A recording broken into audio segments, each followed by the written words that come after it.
12ရက်8လ2026ဒီနေ့ပေါ့ဒါနေရပြန်လာတဲ့အချိန်မှာဒါပြင်စရာတွေပေါ့နော်ပုံနေ digital မီးဘူးတွေပေါင်းအိုးတွေ3မိနစ်ရင်တွေအိုးတွေပန့်ကားတယ်3မိနစ်ဒါကတော့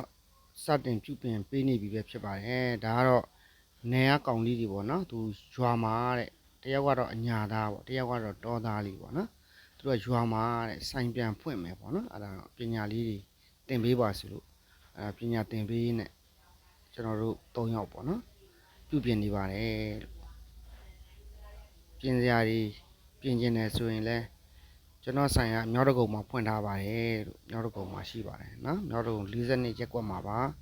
ဒါရောက်ပြုပြင်နိုင်ပါတယ်လို့digital မီးဘူးအဓိကပြင်တာကတော့ဒီနီကိုပေါင်းပန်းကမီးဘူးပေါ့နော်digital မီးဘူးလေးတွေပြင်တယ်ပေါ့နော်ဒါလေးတွေနိုင်တဲ့လောက်ပေါ့တတ်တဲ့လောက်နိုင်တဲ့လောက်လေးတော့ပြင်တာပေါ့ဒါအဆုံးထိကြည့်ရှုပေးတဲ့အတွက်ကျေးဇူးအထူးတင်ပါတယ်လို့နော်ကျေးဇူးအထူးတင်ပါတယ်ပြုပြင်ခြင်းလည်းဆိုင်တို့ရောက်လာခဲ့ပါခင်ဗျာ